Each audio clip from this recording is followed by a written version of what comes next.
Hello guys, welcome to my channel. इस video को गलती से भी स्किप मत करना। अगर अभी भी इतने सालों की तैयारी के बाद, सभी टीचर्स की सारी बातों को फॉलो करने के बाद, सारे मेंटर की बातों को फॉलो करने के बाद भी मैथ्स हमारी सिरदर्दी बनी हुई है, मॉक टेस्ट में तुमसे मैथ्स के अच्छे क्वेश्चंस होते नहीं हैं, बाद में हो जाते हैं या फिर होते ही नहीं है, तो इस वीडियो को लास्ट तक देखना।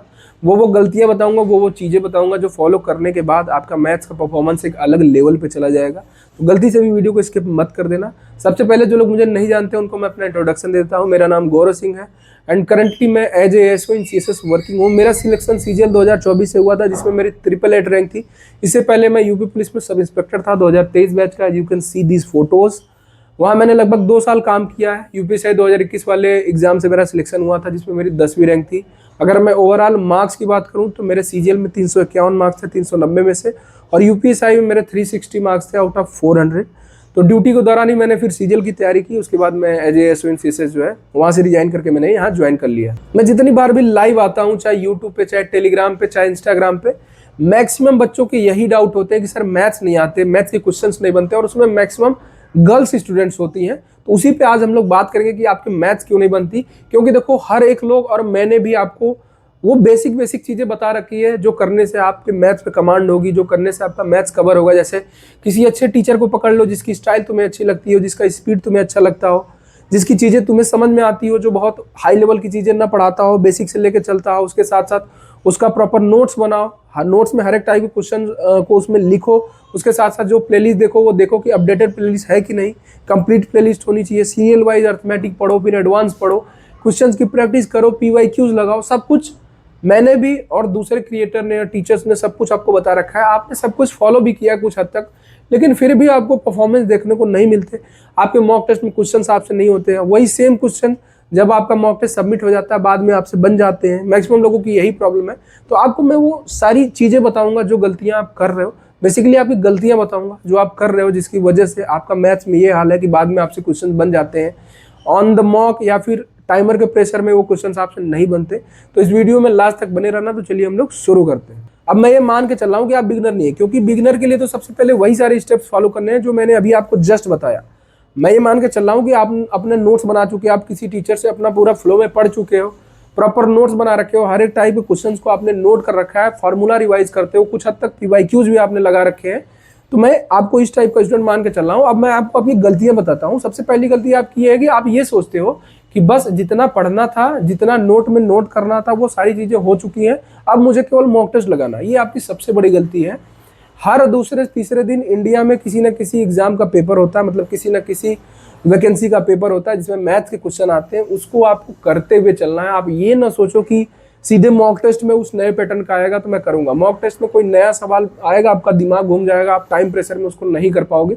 तो सबसे पहले आपको क्या करते रहना है कि कोई टेलीग्राम चैनल बहुत सारे हैं, जैसे maths by Gagan Pratap sir है, और भी बहुत सारे टीचर हैं जो रिसेंट में तुरंत जो एग्जाम्स होते हैं उसके क्वेश्चन कंपाइल करके आपको पीडीएफ के फॉर्म में दे देते हैं। अगर मैं गगन सर की बात करूं तो वो टॉप 50, टॉप 30, टॉप 100 क्वेश्चंस कराते भी रहते हैं।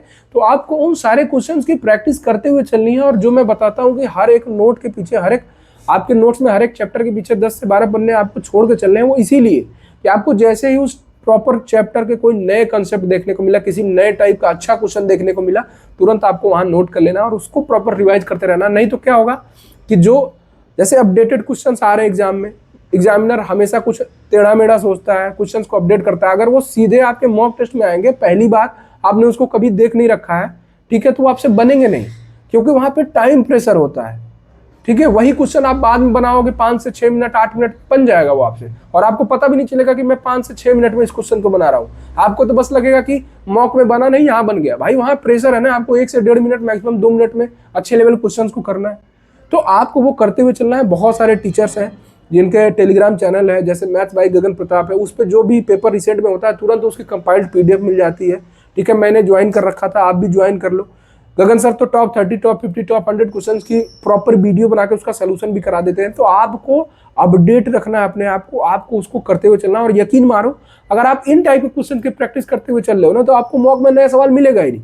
क्योंकि कोई भी प्लेटफॉर्म जो मॉक बनाता है वो रिसेंट के क्वेश्चन ही उसमें भरता है जो अच्छे लेवल के होते हैं। बाकी तो अगर मान लो 40 क्वेश्चन आ रहे हैं तो 25-26 तो आपको नॉर्मली आते हैं, लड़ाई वही 14 से 15 क्वेश्चन की होती है, तो वो वही होते हैं जो रिसेंट में हो रहते हैं। तो इस चीज को आपको ध्यान देना है कि आपको अपने आप को हमेशा अपडेट रखना है। ये नहीं कि नोट्स 2 साल पहले का है तो उसी के भरोसे चलना है और सीधे मॉक टेस्ट। और भी बहुत सारे पॉइंट्स है जो मैं कवर करूंगा, लेकिन सिंपल फंडा एक यही है कि अगर आपको मैथ्स में रिजल्ट देखना है तो आपको कंसिस्टेंट रहना पड़ेगा। आपको पेशेंस के साथ, जिस दिन से आपने अपनी तैयारी स्टार्ट की, जिस दिन से आप सीरियस हो गए, और टिल योर एग्जाम, जब तक आपका ज्वाइनिंग लेटर नहीं आ जाता। क्योंकि कई बार क्या होता है, हमें लगता है एग्जाम अच्छा गया, हम पढ़ना लिखना छोड़ देते हैं, बाद में पता चलता है फाइनल मेरिट से आउट हो गए। तो जब तक आपका ज्वाइनिंग लेटर नहीं आ जाता तब तक आपको डेली अपडेटेड रह के, एकदम अलर्ट रह के कि मार्केट में क्या चल रहा है, कौन से नए क्वेश्चन आ रहे हैं, कौन सा एग्जाम हुआ है, उसके बेस्ट टाइप के क्वेश्चन, अर्थमेटिक के, एडवांस के, सब कुछ कवर करते हुए चलना है।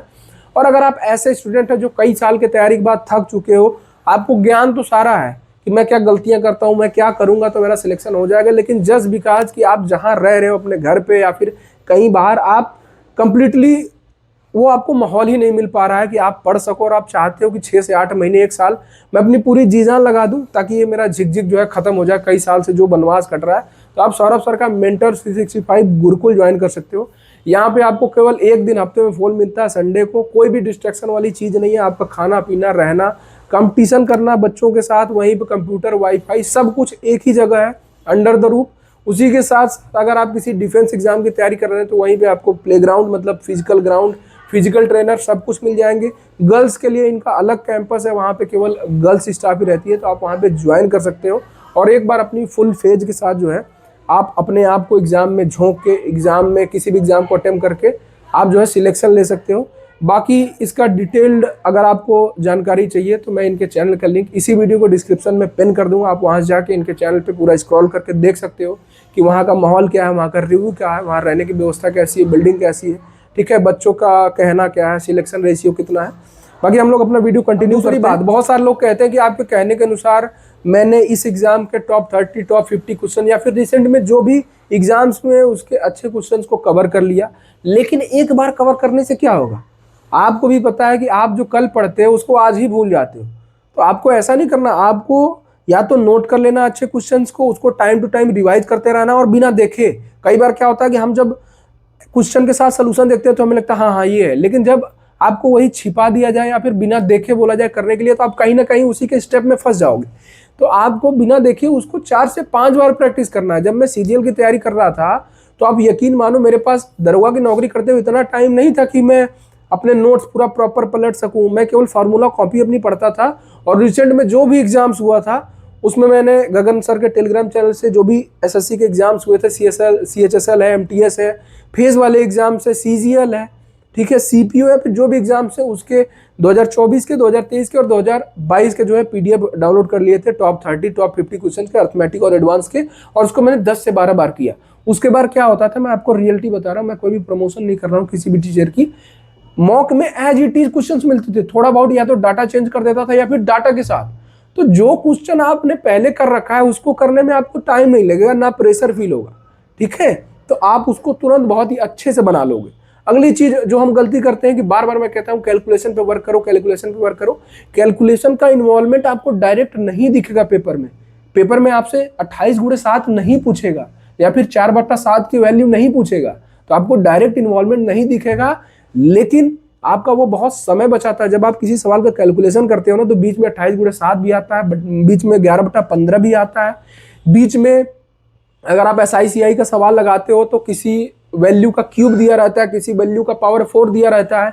तो पहले हम उसको सॉर्ट करते हैं, काटते हैं, फिर बाद में पता चलता है ये तो 23 का क्यूब था या फिर 23 का पावर 4 था, ठीक है।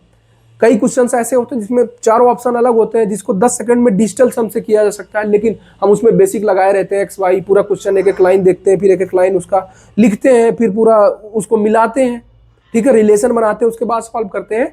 तो डायरेक्टली तो इम्पैक्ट नहीं करता, लेकिन इनडायरेक्टली आपका बहुत समय बचाता है। जो क्वेश्चन आपको आ रहे होते हैं, जिसका तरीका आपको आ रहा है, उसमें आपका बहुत समय बचाता है। और जो नए क्वेश्चन होते हैं या फिर आपको देख के ऐसा लग रहा है कि नहीं ये मेरे को बिल्कुल आ ही नहीं रहा है, तो उसके लिए बहुत सारा समय बचा के आपको देते हैं ताकि आप उन क्वेश्चंस को अटेम्प्ट कर सकें और उनको करने की प्रोबेबिलिटी आपकी बढ़ जाए, जिससे आपकी सिलेक्शन की प्रोबेबिलिटी बढ़ जाए।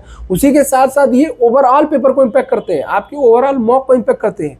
अगर आप किसी एक सब्जेक्ट में अपना समय बचा रहे हो ना, तो थोड़ा समय आप उसका किसी और सब्जेक्ट को भी दे सकते हो। मान लो आप मैथ में बना लिए, रीजनिंग में किसी अरेंजमेंट वाले क्वेश्चन में आप फंस गए, रीजनिंग में कुछ ऐसा आ गया, पैराग्राफ आ गया, जिसको नॉर्मल बच्चा उसको पढ़ने के लिए समय नहीं बचा, तो आप इधर बचाओगे तो उधर दे सकते हो। तो बेसिकली पूरा पेपर इंपैक्ट होता है, लेकिन आप कैलकुलेशन करते ही नहीं हो। डेली 15 से 20 मिनट कैलकुलेशन करो, ठीक है। बहुत सारे ऐप्स आते हैं, उसका यूज करो, या फिर खुद से रॉ डाटा मान के कैलकुलेशन करो। आपको क्यूब याद होना चाहिए, आपको स्क्वायर याद होना चाहिए, आपको टेबल याद होना चाहिए, 1 से 10 तक की पावर 4 की वैल्यू याद होनी चाहिए, आपको डेसिमल टू फ्रैक्शन कन्वर्जन की वैल्यू आपको कंठस्थ होनी चाहिए, ठीक है। तो ये सारी चीजें होती है जो हमको फॉलो करनी है। लेकिन बेसिकली क्या है कि हम 10 दिन 15 दिन हर एक चीज करते हैं, हमें रिजल्ट नहीं मिलता, फिर रिजल्ट इतना तेज नहीं आता, ठीक है। रिजल्ट देखने में 3 से 4 महीने आपको लगेंगे, या फिर अगर आपने चीजें कर रखी हैं तो आपको 1.5 से 2 महीने तो रिजल्ट दिखने में लगेंगे। मैं कहता हूं कि सेक्शनल मॉक टेस्ट की प्रैक्टिस किया करो, ठीक है। अगर आपसे सवाल पहले बन रहे हैं, या फिर आपने सवाल देखा हुआ है फिर भी मॉक टेस्ट में नहीं बन रहा है, क्योंकि जस्ट बिकॉज कि वहां आप टाइम प्रेशर में होगे, आपको इतना ही समय में करना है, आपका बहुत सारा चीजें अभी छूटी हुई हैं, आपको वो चीजें भी कवर करनी है, तो आप सेक्शनल मॉक टेस्ट दिया करो, चैप्टर वाइज सेक्शनल दिया करो टाइमर के साथ, ताकि जब उस चैप्टर का क्वेश्चन आपसे टाइम प्रेशर में बनने लगे, फिर आप धीरे धीरे मिक्स पे जाओगे, फिर आप जो है ओवरऑल मॉक पे जाओगे, तो आपको फिर टाइमर की आदत लग चुकी होगी, टाइम प्रेशर में क्वेश्चन करने की आदत लग चुकी होगी, आपका दिमाग जो है प्रेशर में लॉजिक सोचने के लिए जो है बिल्डअप हो चुका होगा, तो फिर जाके आपके जो है क्वेश्चन बनने चालू होंगे। ऐसा कोई तोप नहीं है कि आपने जो है अपना सिलेबस कंप्लीट कर लिया, नोट्स बना लिया, प्रैक्टिस कर लिया 5 से 6 मिनट 10 मिनट में एक एक सवाल को आराम से बेसिक मेथड से, और आप कूद गए मॉक टेस्ट देने। उसके साथ साथ बहुत सारे ऐसे क्वेश्चन हैं जिसके एडवांस मेथड्स आ गए हैं, शॉर्टकट्स आ गए हैं। मैं ये नहीं कह रहा हूँ कि हर एक क्वेश्चन, बहुत सारे टीचर होते हैं हर एक क्वेश्चन में शॉर्टकट घुसाते हैं, उतना शॉर्टकट आप याद नहीं कर सकते, लेकिन एक पर्टिकुलर पैटर्न के क्वेश्चन जैसे मिक्सचर एंड एलिगेशन है, या फिर डिस्काउंट का कोई चैप्टर है, एक पर्टिकुलर पैटर्न के क्वेश्चन है, या फिर इंस्टॉलमेंट है कि एक पर्टिकुलर पैटर्न के क्वेश्चन है, उनमें कुछ ऐसे शॉर्टकट्स होते हैं जिससे पूरे उस टाइप के सवाल ही हो जाते हैं। तो उनको आप जरूर ध्यान में रखो, ताकि जब उस टाइप के क्वेश्चन आए तो लेंदी मेथड अपनाने के बजाय आप जो है शॉर्टकट मेथड अपनाओ, और अभी से मॉक टेस्ट में उस चीज को अप्लाई करना सीखोगे, तभी जाके ओरिजिनल पेपर में अप्लाई कर पाओगे। नहीं तो हो सकता है कि ध्यान में ही ना आए कि इस तरीके से भी इस सवाल को किया जा सकता है, या फिर अगर ध्यान में भी आ जाए तो आपको कॉन्फिडेंस ही ना होगी, अरे क्या पता, देखो सवाल ऐसे तो आ रहा है, अगर मैं बेसिक से करूंगा तो सही होगा, अगर मैं ये मेथड लगाया तो क्या पता गलत हो गए। तो due to lack of confidence भी हो सकता है कि आप उस मेथड को अप्लाई ही ना करें, जिससे आपका टाइम बचे, और फिर आप एक एक सवाल में 2-2 ढाई मिनट दे रहे हो, फिर छूट गए अच्छे लेवल का कोई सवाल, या फिर जो सवाल आपको देख के लग रहा है कि नहीं हो पाएगा, अभी हो सकता है टाइम रहे तो बाद में हो जाए, वो छूट जाएगा। तो आपको अपना तरीका बदलना है, आपको अपना अप्रोच बदलना है। कुल मिला के ये है कि आपको कंसिस्टेंट रहना है, अपने आप को अपडेट रखना है, हमेशा आपको क्वेश्चन की प्रैक्टिस करते हुए चलना है। मॉक टेस्ट से अलग, ऐसा नहीं कि बस मॉक टेस्ट में ही क्वेश्चन की प्रैक्टिस करूंगा, उससे अलग भी जो भी रिसेंट में एग्जाम्स हो रहे हैं, जो भी आपको जहां से भी नए क्वेश्चन मिल रहे हैं, दुनिया भर का टेलीग्राम ग्रुप है, आपको जिस भी चैप्टर के अपडेटेड क्वेश्चन के नए एग्जाम्स के जो भी पीडीएफ जैसे ही मिल रहा है तुरंत सॉल्व करो, अपने नोट्स में उसको नोट कर लो, उसको अपने पास प्रिंट करवा के रख लो, ठीक है। बार बार उसको करते रहो, बार बार उसको करते रहो, कोई भी रामबाण नहीं है। ये तरीका अपना के देखो, 100% इंप्रूवमेंट होगा।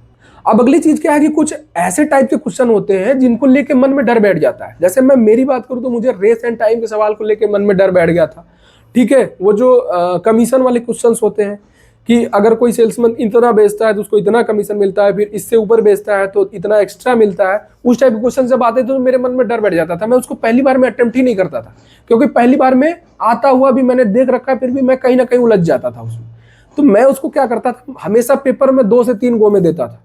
पहले फ्लो में मैं केवल उन क्वेश्चन को अटेम्प्ट करता था जो मुझे देखते ही आ रहे हैं, जिनका कैलकुलेशन ईजी है, जो बहुत बड़े नहीं है कि मुझे पढ़ने में ही 45 सेकंड या फिर 1 मिनट लग जा रहा, मैं उन क्वेश्चन को करता था, ठीक है। अगर आप यूपीएसआई की तैयारी कर रहे हैं तो 40 में से 25 से 26 क्वेश्चन आपको ऐसे मिल जाएंगे जो पहले गो में हो जाएंगे, अगर आपकी मैथ पे कमांड ठीक ठाक है, ठीक है। अगर आप सीजीएल की तैयारी कर रहे हैं, अगर मैं मेंस की बात करूं तो 25 में से आपको 21-22 क्वेश्चन ऐसे मिल जाएंगे जो आपको पहले गो में हो जाएंगे। तो फिर मैं दूसरे गो में आके इन टाइप के क्वेश्चंस को करता था और वो हो जाता था, क्योंकि प्रैक्टिस तो मैं इनकी बहुत ज्यादा करता था, क्योंकि मुझे पता था कि ये टाइप के क्वेश्चन मेरे फंसते हैं, ठीक है। तो मैं प्रैक्टिस तो इनकी बहुत कर रखा था, फिर भी एक डर होता है मन में जो घुस जाता है, तो इसलिए मैं जब सेकंड गो में आता था तो वो मुझसे बन भी जाता था, ठीक है। लेकिन आपको क्या करना है कि जिस भी टाइप के क्वेश्चन के प्रति आपके मन में डर बैठ गया है, उनको अपने दिमाग में रखो, नोट करके रखो, उनको कोशिश करो कि रोज जो है उनके टाइप्स जो है तुम्हारे सामने से गुजर जाए। एक बार ओवरव्यू ही कर लो, लेकिन कर लो, क्योंकि मन में वैसे ही बैठा हुआ है कि इस टाइप क्वेश्चंस बनते नहीं, ऊपर से हम उसकी रिवीजन भी नहीं करेंगे तो एकदम नहीं होगा।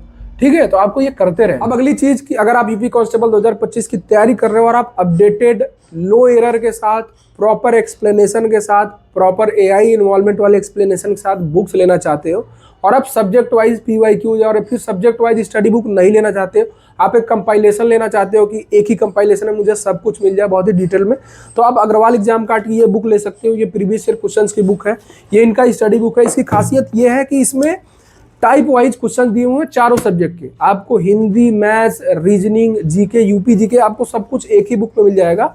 और इसमें टाइप वाइज क्वेश्चन है, जैसे मैं आपको दिखाता हूं। जैसे आपने हिंदी का कोई चैप्टर पढ़ा, संधि पढ़ा, समास पढ़ा, तो आप उस चैप्टर को पढ़ने के बाद तुरंत जो है जाके 2009 से लेकर 2024 तक जितने भी कांस्टेबल के पेपर हुए हैं उसमें संधि के, समास के जितने भी क्वेश्चंस हुए हैं वो एक जगह आपको कंपाइल्ड मिल जाएंगे। तो आप जो है अपनी वहां से जाकर प्रैक्टिस करते, फिर आपको समझ में आ जाएगा जो टीचर आप पढ़ा रहा है वो डिटेल में पढ़ाया है कि नहीं, जो आपने पढ़ा है वही पेपर में आ रहा है या फिर पेपर में कुछ एक्स्ट्रा आ रहा है, थोड़ा और डीप में जाके आपको पढ़ना है। तो प्रॉपर जो है हर एक, ऐसे ही हिंदी का, ऐसे ही मैथ में चैप्टर वाइज, जीके में टॉपिक वाइज, पर्टिकुलर टॉपिक के जितने भी क्वेश्चंस आज तक हुए हैं 2009 से लेकर 24 तक जितने भी यूपी कांस्टेबल के एग्जाम्स हुए हैं उसमें उस टाइप के जितने भी क्वेश्चंस है सारे जो है टॉपिक वाइज कवर्ड है। उसी तरीके से स्टडी बुक में भी जो भी यूपी कांस्टेबल का सिलेबस है चारों सब्जेक्ट का, ठीक है, इंक्लूडिंग यूपी जी के, ठीक है, इसमें जो है टॉपिक वाइज कवर्ड है बहुत ही डिटेल में। तो आप ये जो बुक है दोनों बुक को कंसिडर कर सकते हो। तो बस इस वीडियो में इतना ही। बाकी जो भी चीज़ें मैंने मैथ्स में आपको बेसिक्स हट के बताई आप उनको फॉलो करो, कंसिस्टेंट रहो, पेशेंस के साथ अपने आप को अपडेट रखो, स्मार्ट स्टडी करो। Consistency is the key to success. Practice करते रहो, ठीक है, कुछ भी ऐसा रामबाण नहीं है। अपनी गलतियों को पहचानो और उस पर काम करो। बहुत सारे लोग होते हैं गलतियां अपनी जानते हैं फिर भी वही सेम गलतियां बार बार रिपीट करते हैं, तो वो आपको नहीं करनी है। यही सारी चीज़ें हैं जो फॉलो करने से आपका मैथ्स अच्छा होगा, आपको मैथ्स में मॉक में कोई भी नया क्वेश्चन देखने को नहीं मिलेगा। और हाँ, मेरे टेलीग्राम चैनल से जो कि पब्लिक चैनल है एएसओ गौरव सिंह, वहाँ से जरूर जुड़ जाना। एज ए टॉपर मुझे जो भी चीज़ें लगती हैं जो आपको नॉर्मल स्टूडेंट से अलग करेंगी, ठीक है, आपको फाइनल सिलेक्शन की तरफ ले जाएंगी, मैं उनके नोट्स, पीडीएफ या फिर रिटन फॉर्म में आपको वहाँ प्रोवाइड कराता हूँ। मेरे यूट्यूब पे लगभग 36,000 सब्सक्राइबर है और मेरे टेलीग्राम पे लगभग 40,000 होने वाले हैं, तो कुछ मैं अलग देता हूँ वहाँ पे, तो जाके वहाँ से जुड़ जाना। इसी वीडियो को डिस्क्रिप्शन में मेरे टेलीग्राम चैनल का लिंक मिल जाएगा, तो वहाँ से जाके जुड़ जाओ। बहुत ही काम का आपके चैनल है। बाकी इस चैनल को भी सब्सक्राइब कर लेना, और वीडियो अच्छी लगी हो तो लाइक कर देना, ठीक है। कोई बात हो तो कमेंट सेक्शन में लिख देना, कोई डाउट हो तो लिख देना, मैं वहाँ पे आपका रिप्लाई कर दूंगा। बाकी मिलते हैं अगली वीडियो में। जय हिंद, जय भारत। चैनल को सब्सक्राइब कर लेना।